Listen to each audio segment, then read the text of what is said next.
여러분, 요즘 한강과 한국의 산을 본 외국인들의 상상도 못하는 반응들이 올라오는데요. 한국 지형이 사기라는 말까지 하고 있어요. 무엇이 외국인 눈에는 이토록 놀라웠을까요? 제가 얼마 전에 유튜브를 보다가 재미있는 영상 하나를 봤어요. 미국에서 놀러온 한 청년이 반포 한강공원에 서 있는데 이 친구가 진지한 얼굴로 옆에 있는 한국인 친구한테 이렇게 물어봐요. 이거 바다야? 한국인 친구가 웃으면서 강이야? 하니까 이 친구가 못 믿겠다는 얼굴로 다시 물어보는 거예요. 아니 진짜로 이게 강이라고? 또 다른 영상에서는요, 프랑스에서 온 젊은 여자분이 서울에서 지하철을 타고 내렸는데 눈앞에 갑자기 진짜 산이 나타난 거예요. 서울 시내 한복판에요. 이분이 카메라를 보면서 이러시더라고요. 잠깐, 나 아직 서울이지? 이게 어떻게 도심이야? 이런 반응들이 요즘 레딧이니 인스타그램이니 스레드니 온갖 데서 하루가 멀다 하고 올라오고 있어요. 그런데 여러분, 이거 사실 다 예고편이에요. 진짜 재미있는 얘기는 지금부터거든요. 왜냐하면 외국인들이 놀라는 이 한국 지형이라는 게 알고 보면 지구상에서 손에 꼽을 만큼 희귀한 조건을 가지고 있어요. 지금 이 순간에도 지구 반대편에서는 물 한 방울 때문에 나라들끼리 전쟁 직전까지 가고 있는데 우리는 그런 걱정을 아예 안 해도 되는 나라예요.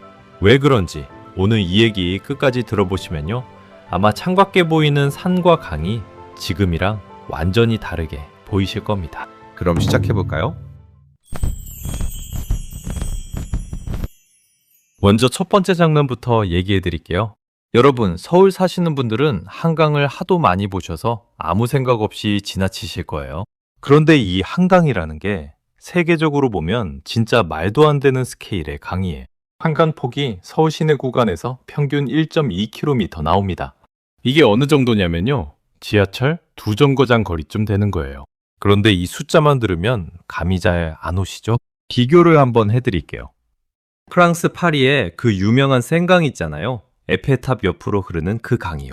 그 센강 폭이 얼마인지 아세요? 200m예요. 우리 한강의 6분의 1이에요. 영국 런던의 템스강도 265m밖에 안 되고요.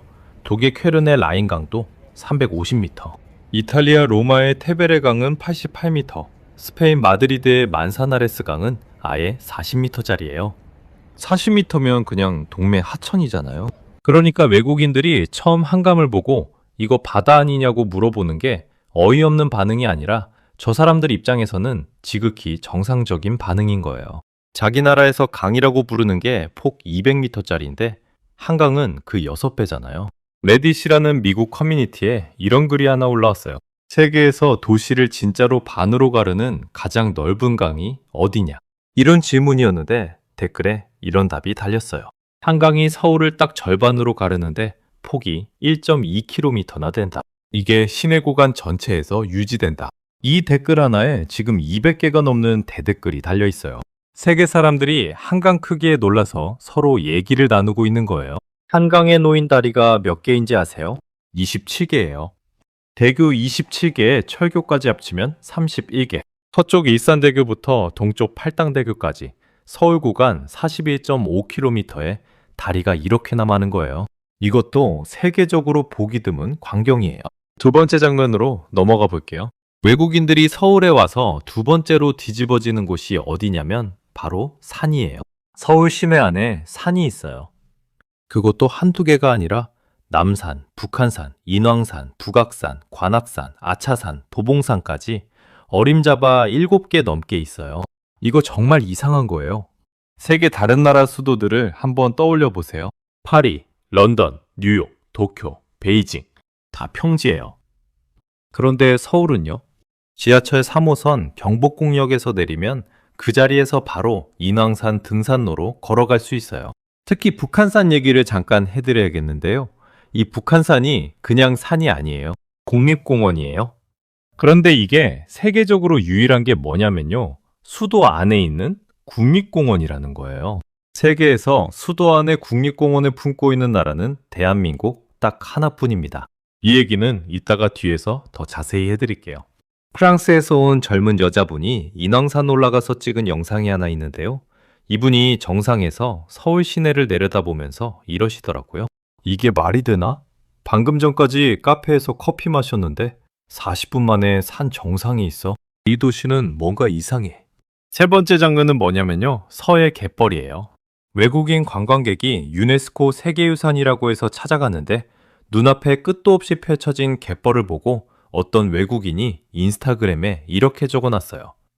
This isn't Earth. 지구가 아닌 것 같다는 뜻이에요. 이 한국 갯벌이 얼마나 대단한지는요. 2026년에 유네스코가 확장 등재를 승인했어요. 원래 서천, 고창, 신안, 보성, 순천 이렇게 4곳이었는데 여기에 2곳이 더 추가돼서 총 6곳으로 늘어난 거예요. 그런데 이게 왜 특별하냐면 대한민국 세계유산 역사상 처음으로 중대한 경계 변경이라는 방식으로 확장 등재된 사례거든요. 쉽게 말하면요. 유네스코가 이 갯벌은 특별하니까 더 넓게 인정해 줄게 이렇게 나선 거예요. 여기까지가 예고편이었어요. 한강, 산, 갯벌. 외국인들이 3군데에서 뒤집어졌어요. 그런데 여러분, 진짜 사기 포인트는 지금부터입니다. 왜 한국 지형이 사기냐? 이건 눈에 보이는 크기가 아니에요. 눈에 안 보이는 데 있어요. 지금부터 진짜 얘기 시작합니다. 이 얘기 들으시면요. 아까 한강이니 북한산이니 갯벌이니 다 잊어버리실 거예요. 그거보다 훨씬 더 대단한 게 있거든요. 여러분, 강원도 태백에 가시면 검룡소라는 데가 있어요. 이게 뭔지 아세요? 그냥 산속에 있는 조그만 웅덩이예요. 크기가 얼마 안 돼요. 어른 2-3명이 둘러앉으면 딱 맞을 정도의 그런 웅덩이거든요. 그런데 이 조그만 웅덩이에서 물이 콸콸콸 솟아나와요. 국립지리원이 1987년에 이 웅덩이를 뭐라고 공식 지정했냐면요. 한강의 시작점이라고 지정했어요. 그러니까 서울 한복판을 흐르는 그 폭 1.2km짜리 거대한 한강이 강원도 태백 산골짜기 이 손바닥만한 웅덩이에서 시작된다는 거예요. 검룡소에서 시작된 물줄기가 굽이굽이 흘러서 514km를 달려가서 서해로 빠지는 거예요. 이게 왜 중요하냐? 이제부터가 핵심입니다. 한국에는 큰 강이 5개 있어요. 한강, 낙동강, 금강, 섬진강, 영산강. 이 5개 강이 다 어디서 시작하는지 아세요? 한강은 방금 말씀드렸죠? 태백, 검룡소. 낙동강은 어디서 시작하냐면요. 태백에 있는 매봉산 황지라는 데예요. 여기서 시작해서 부산으로 흘러가서 남해로 빠져요. 금감은 전라북도 진안, 뜸봉샘이라는 데서 시작해서 군산으로 나가서 서해로 빠지고요. 섬진강은요, 이것도 진안에서 시작해요. 팔공산 대미샘이라는 데서 시작해서 광양만으로 흘러가요. 영산강은 전남 담양 용소에서 시작해서 모포로 나가서 서해로 빠지고요. 여기서 뭐 하나 이상한 거 못 느끼셨어요? 5개 강이 다 한국 땅 안에서 시작해요. 그리고 5개 강이 다 한국 땅 안에서 끝나요. 어디 다른 나라에서 물이 흘러 들어오지도 않고 어디 다른 나라로 물이 흘러나가지도 않아요. 태어난 것도 우리 땅, 죽는 것도 우리 땅. 이거 진짜 별거 아닌 것 같죠? 아니에요. 세계적으로 보면요. 이거 진짜 사기입니다. 지구상 대부분 나라들이 부러워서 눈물 흘리는 조건이에요. 이게 왜 사기인지 조금 이따가 눈물 나는 얘기를 해드릴 텐데 잠깐 이 얘기 먼저 마무리하고 넘어갈게요. 그럼 왜 한국강은 이렇게 다들 우리 땅 안에서만 흐를까요? 이거는 지질학적인 이유가 있어요. 쉽게 말하면요. 한반도라는 땅덩어리가 이렇게 생겼어요. 동쪽에 태백산맥이 남북으로 쭉 뻗어 있어요. 이게 마치 등뼈처럼 한반도를 세로로 관통하고 있는데 이 산맥이 동쪽에 딱 붙어 있어요. 서쪽은 완만한 평야고요. 이거를 지리 시간에 뭐라고 배웠냐면 동고서저라고 배웠어요. 동쪽이 높고 서쪽이 낮다. 이 뜻이에요. 그러니까 이 등뼈 산맥에서 발원한 물이 어디로 흐르겠어요? 대부분 서쪽으로 흘러서 서해로 빠지고 일부는 남쪽으로 흘러서 남해로 빠지는 거예요. 북쪽으로 흘러가는 물이 없어요. 다른 나라로 흘러가는 물이 없다는 거예요. 여기다가 하나 더 있어요. 한반도 땅의 약 3분의 1이 화강암이에요. 화강암이 뭐냐? 아주 단단하고 물이 잘 안 스며드는 돌이에요. 우리 집 밥그릇이 새면 밥 못 먹잖아요. 화강암 집안이라는 게 딱 그런 거예요. 안 새는 밥그릇. 산에 비가 내리면요. 이 비가 땅속으로 쭉쭉 빠져들어가는 게 아니라 화강암 위를 스르륵 타고 내려와서 그대로 강물이 되는 거예요. 그래서 한국은 물이 마르지 않아요. 비가 오면 오는 대로 강으로 다 흘러들고 그 강물이 우리 땅 안에서만 돌고 돌아요. 옆 나라에 물을 뺏길 일도 없고 옆 나라 눈치 볼 리도 없어요. 이런 지질 조건이 세계적으로 흔한 게 아니거든요. 옛날 우리 조상님들도 이걸 알고 계셨어요. 그래서 뭐라 그러셨냐면 산 좋고 물 좋은 우리나라 이러셨거든요. 우리는 이 말이 그냥 관용구인 줄 알았는데 알고 보면 진짜 사실이었던 거예요. 산도 좋고 물도 좋아요. 그것도 세계적으로 손에 꼽을 만큼요. 그럼 이 조건이 왜 그렇게 대단한 건지 지금부터 진짜 눈물 나는 얘기 하나 해드릴게요. 지금 이 순간에도 지구 어딘가에서는 물 한 방울 때문에 사람이 죽어나가고 있거든요. 여러분, 우리는 수도꼭지만 트면 물이 콸콸 나와요. 밥 지을 때, 씻을 때, 커피 내릴 때. 이거 너무 당연해서 여러분 한 번도 이상하다고 생각 안 해보셨죠? 저도 그랬어요. 그런데요, 지구 반대편에서는 지금 이 순간에도 이 물 한 바가지 때문에 나라들끼리 전쟁 직전까지 가고 있어요. 농담이 아니에요. 첫 번째로 얘기해 드릴 때는 인도랑 파키스탄이에요. 이 두 나라 사이에 인더스강이라는 큰 강이 흘러요. 이 강이 어디서 시작하냐면요. 인도 쪽에서 시작해서 파키스탄으로 흘러내려가요. 그러니까 파키스탄은 물을 인도한테 얻어쓰는 처지인 거예요. 파키스탄이 쓰는 물의 80%가 이 인더스강에서 나와요. 80%요? 이게 끊기면 그 나라 그냥 마비되는 거예요. 이 두 나라가 옛날부터 사이가 안 좋으니까 1960년에 세계은행이 중재해서 조약을 하나 맺었어요. 인도 너 상류에 있다고 물 막지 마라. 파키스탄한테 흘려보내라. 이런 조약이었어요. 이게 60년 넘게 잘 지켜졌어요. 두 나라가 전쟁을 3번이나 했는데도 이 물 조약은 안 건드렸어요. 그만큼 중요한 거였거든요. 그런데 이게 2025년에 어떻게 됐냐면요. 인도령 카슈미르에서 무장단체 테러가 터졌어요. 인도가 열받아서 뭐라 그랬냐면 우리 이 조약 중단하겠다. 이래버린 거예요. 60년 넘게 지켜온 조약을 딱 그날 중단시켜버린 거예요. 지금 파키스탄이 어떤 상황인지 아세요? 나라 전체가 발칵 뒤집어졌어요.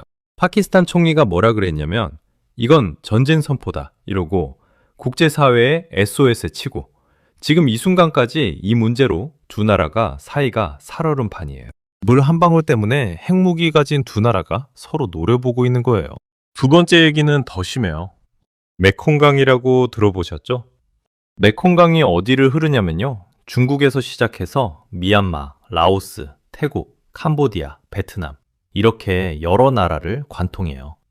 동남아시아 사람들한테는 이 강이 그냥 생명줄이에요. 이 강물로 농사 짓고 이 강에서 물고기 잡고 이 강물 마시고 살아요. 그런데 문제가 뭐냐? 이 강이 어디서 시작하냐? 중국이에요.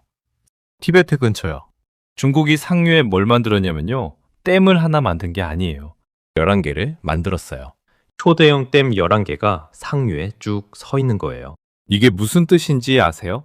중국이 마음만 먹으면 강물을 확 잠글 수도 있고 확 풀 수도 있다는 거예요. 하류에 있는 5개 나라들은 그냥 중국 눈치만 보고 살아야 돼요. 2025년, 2026년 지금 어떤 일이 벌어지고 있냐면요. 메콩강 하류가 100년 만에 가뭄이 왔어요. 100년 만이에요. 베트남 남부, 캄보디아 이런 데는 논밭이 갈라지고 물고기가 안 잡히고 사람들이 마실 물이 없어서 트럭으로 물을 실어 날라야 하는 상황이에요. 얼마 전에 한국경제신문에도 이 얘기가 나왔어요. 뭐라 그랬냐면요. 메콩강이 수자원 패권 경쟁장이 됐다. 미국이랑 일본이 나서서 중국을 견제하려고 하고 동남아 나라들은 발만 동동 구르고 있어요. 강물이 마르면요. 사람 피도 같이 말라요. 그 정도로 심각한 거예요. 세 번째 얘기는 좀 다른 얘기인데요. 이건 진짜 재밌어요. 싱가포르 얘기예요. 여러분, 싱가포르 하면 뭐가 떠오르세요? 잘 사는 나라, 깨끗한 나라 이런 이미지죠. 그런데 이 나라가 사실 물 때문에 매일 밤 잠 못 자는 나라예요. 싱가포르에는 강이 없어요. 아니 있긴 있는데 너무 작아서 나라 전체가 쓸 물이 안 나와요. 그래서 이 나라가 어떻게 하냐? 옆 나라 말레이시아에서 물을 사옵니다. 사와요. 1962년에 계약을 맺어서 지금까지 60년 넘게 말레이시아 파이프에서 물을 받아 쓰고 있어요. 만약에 말레이시아가 어느 날 야, 너희 물값 2배로 올려 하거나 우리 이제 물 안 팔아 하면 어떻게 되겠어요? 싱가포르, 그냥 나라가 마비돼요. 그래서 싱가포르 정부가 지금 무슨 짓을 하고 있냐면요. 바닷물을 정수해서 마시고 하수 정화해서 재활용하고 별짓을 다 하고 있어요. 이걸 뭐라 부르냐? 물 안보라고 불러요. 나라의 안보가 물이에요. 이제 다시 우리 얘기로 돌아와 볼까요? 우리는 어때요? 5개 강이 다 우리 땅에서 태어나서 우리 땅에서 죽어요. 아무도 우리 물을 못 막아요.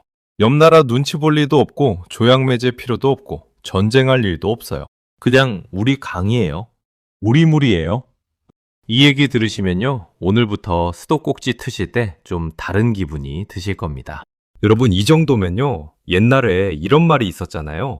단군 할아버지가 부동산 사기당하신 거 아니냐? 이 좁은 땅에 자리 잡으셨다고. 이 얘기 다시 하셔야 돼요. 단군 할아버지가 부동산 사기당하신 게 아니라 진짜 부동산 고수셨어요. 눈에 보이는 면적이 아니라 눈에 안 보이는 조건을 딱 보시고 자리 잡으신 거예요. 그럼 이 좁은 땅에 왜 이렇게 좋은 것들이 다 몰려 있는지 이제 진짜 놀라운 얘기 하나 해드릴게요. 자, 미국이라는 나라 크죠? 러시아도 크고 중국도 커요. 그런데 이렇게 큰 나라들이 부러워하는 게 뭔지 아세요? 우리나라 크기예요. 진짜예요. 왜 그런지 얘기해 드릴게요. 미국에서 관광여행 한번 제대로 하려면요, 그랜드 캐년 사막 가서 절경 봐야 하고, 요세미티 국립공원 가서 산 봐야 하고, 플로리다 마이애미 가서 바다 봐야 하고, 뉴욕 가서 도시 봐야 해요. 이거 다 보려면 비행기 몇 번 갈아타야 할까요? 최소 서너 번이에요. 시간은 얼마나 걸리냐? 최소 일주일에서 열흘 잡아야 돼요. 그런데 우리나라는요? 서울역에서 KTX 한 번 타면요, 2시간 반이면 부산 바다 앞에 서 있을 수 있어요. 서울에서 강릉까지 KTX 2시간이면 가고요, 서울에서 여수까지 3시간이면 갑니다. 아침에 서울에서 밥 먹고 점심에 강원도 산에 있고 저녁에 남해 바닷가에서 회 먹을 수 있는 나라. 이게 세계 어디에 있어요? 없어요. 레딧에 어떤 미국 사람이 이렇게 써놨어요. This country is a cheat code. 무슨 뜻이냐면요, 이 나라는 게임 치트키다, 이 뜻이에요. 뭐가 이렇게 다 몰려있냐 이거예요. 한번 세어볼까요? 우리 좁은 땅에 뭐가 다 있냐? 일단 산이 있어요. 그것도 많이 있어요. 국토의 70%가 산이에요. 태백산맥, 소백산맥, 지리산, 설악산, 한라산까지. 산악 관광지 하나 더 붙이겠다고 애쓰는 나라들이 얼마나 많은데 우리는 나라 자체가 산이에요. 바다도 있어요. 그것도 한 면이 아니라 3면이에요. 동해, 남해, 서해. 해안선을 전부 다 이어붙이면 2413km. 이게 어느 정도냐면요, 서울에서 부산까지 왕복 3번쯤 되는 거리예요. 그 긴 해안선이 다 우리 거예요. 그리고 이 3면 바다 덕분에 항구가 발달했어요. 부산항, 인천항, 광양항. 우리나라가 지금 세계 무역 강국이 될 수 있었던 게 뭐 때문이에요? 이 바다 덕분이에요. 배가 사방으로 나갈 수 있으니까요. 강이 있고 산이 있고 바다가 있고 여기다가 평야도 있어요. 김포평야, 나주평야, 김해평야. 좁은 나라인데 곡창지대가 있는 거예요. 게다가 갯벌이 있어요. 서해에 쫙 깔린 그 유네스코 세계유산 갯벌. 이게 2026년에 확장 분재됐어요. 원래 4곳이었는데 확장돼서 6곳이 됐어요. 대한민국 세계유산, 역사상 처음으로 중대한 경계 변경이라는 방식으로 확장 등재된 사례예요. 이 갯벌이 왜 대단하냐? 지구상에서 이런 규모의 갯벌이 만들어지려면 조건이 딱 맞아야 해요. 사람이 만들려고 해도 못 만드는 게 갯벌이에요. 자연이 수만 년 걸려서 딱 조건 맞을 때만 만들어주는 거예요. 그게 우리 서해에 쫙 깔려 있는 거예요. 여기다가 하나 더요. 화산도 있어요. 제주도, 한라산이 화산이에요. 온천도 있어요. 유황온천, 탄산온천 다 있어요. 그리고 여기서 북한산 얘기를 좀 자세히 해드려야겠어요. 여러분, 세계 지도를 한번 펼쳐보세요. 세계 어느 나라 수도에 국립공원이 있어요? 없어요. 런던에요? 뉴욕에요? 도쿄에요? 다 없어요. 세계에서 딱 한 나라, 수도 한복판에 국립공원이 있는 나라가 있어요. 바로 대한민국이에요. 북한산 국립공원. KBS 다큐멘터리에서 이걸 뭐라고 표현했냐면요, 세계 유일 수도에 위치한 국립공원, 이렇게 소개했어요. 서울 사시는 분들은 지하철 타고 북한산 갈 수 있잖아요. 이게 세계적으로는 있을 수 없는 일인 거예요. 그럼 이 좁은 땅에 다 있다는 게 얼마나 대단한 건지 반대 사례를 좀 보여드릴게요. 몽골이라는 나라 아시죠? 옛날 칭기스칸의 나라, 초원의 나라. 이 나라에 뭐가 없냐면요, 바다가 없어요. 완전히 육지에 갇힌 나라예요. 그런데 재미있는 거 하나, 몽골에 해군이 있는 거 아세요? 바다는 없는데 해군은 있어요. 어디서 훈련하냐고요? 큰 호수에서 훈련해요. 이게 몽골의 슬픈 유머예요.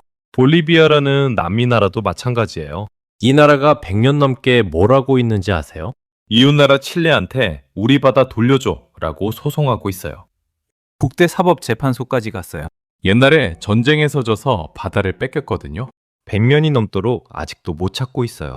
볼리비아도 해군이 있어요. 호수에서 훈련해요. 바다들 차제 그날을 위해서요. 에티오피아, 아프리카에 있는 이 나라 인구가 자그마치 1억 3천만 명이에요. 세계에서 손꼽히는 대국이에요. 그런데 바다가 없어요. 항구 하나가 없어서 옆 나라 소말리아랜드랑 협정 맺어서 항구 좀 빌려 쓰겠다고 하고 있어요. 대국인데 물류가 안 돌아요. 이런 나라들 입장에서 우리나라를 보면 어때요?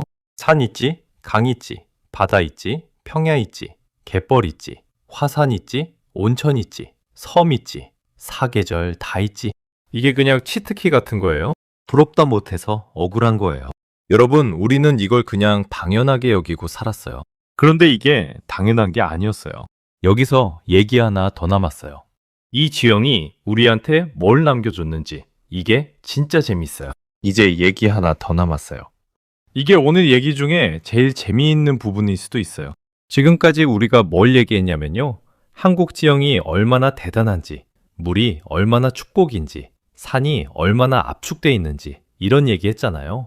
그런데요, 이 지형이 그냥 예쁘고 좋기만 한 게 아니에요. 이 지형이 우리를 만들었어요. 우리 사람을요. 무슨 얘기냐? 하나씩 해드릴게요. 먼저 산 얘기. 그럼 옛날에 우리 조상님들이 어디서 사셨겠어요? 산과 산 사이 좁은 골짜기, 강변 평지 이런 데서 사셨어요.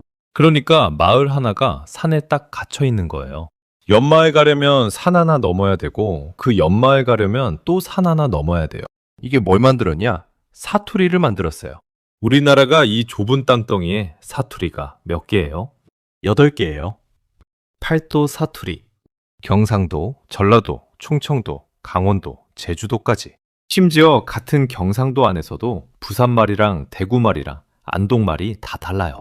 이 좁은 나라에서 이렇게 사투리가 살아남은 게 다 이 산 때문이에요. 음식도 마찬가지예요. 전라도 가면 홍어 삭힌 게 나오고 콩상도 가면 아귀찜이 나오고 강원도 가면 감자 옹심이가 나와요. 서울에서 부산까지 2시간 반이면 가는 나라인데 지역마다 음식이 이렇게 달라요. 세계에서 이런 나라 흔치 않아요.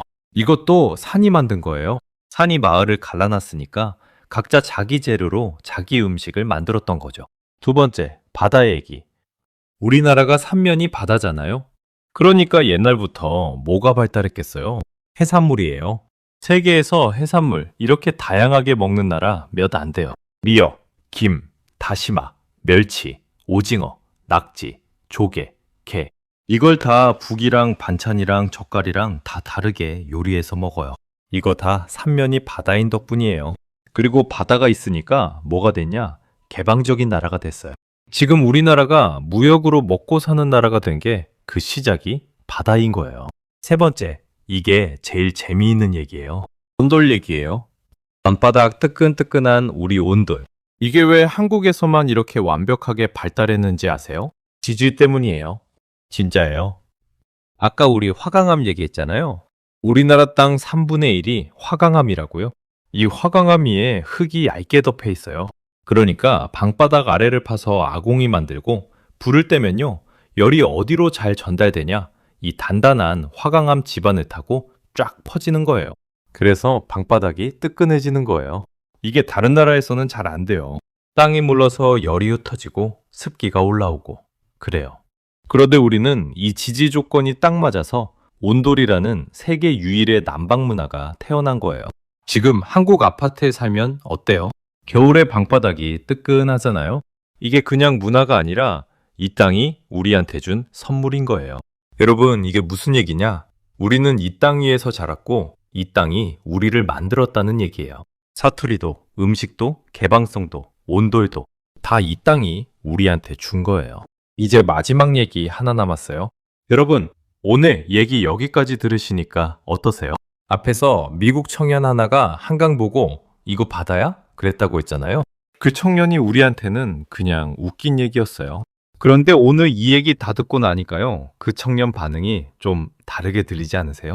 그 청년이 진짜 놀란 게 뭐였을까 싶어지지 않으세요? 레딧에 어떤 외국인이 이렇게 써놨어요. 이 나라는 치트키다. 스레드에는 이런 댓글도 있었어요. 한국 사람들은 자기들이 얼마나 축복받은 땅에 사는지 잘 모르는 것 같다. 인스타그램에서는 어떤 프랑스 여자분이 이러시더라고요. 이 도시는 뭔가 이상해요. 그런데 좋은 의미로요. 우리는요, 이 땅을 너무 당연하게 여기고 살았어요. 창밖에 산 보이는 거 당연했고, 수도꼭지 틀면 물 나오는 거 당연했고, 한강이 도시 한복판에 있는 거 당연했어요. 그런데 세상에는 이런 게 당연하지 않은 나라가 훨씬 더 많아요. 훨씬 더 많아요. 오늘 밤에 집에 가시면요, 창밖을 한번 보세요. 산이 보이시면 산을, 강이 보이시면 강을, 저 멀리 바다가 보이시면 바다를 한번 보세요. 그게 그냥 풍경이 아니에요. 그게 우리가 물려받은 진짜 유산이에요. 오늘 이야기는 여기까지입니다. 오늘 이야기가 마음에 남으셨다면 구독, 좋아요, 그리고 대한민국 화이팅이라고 댓글 하나만 남겨주세요. 감사합니다.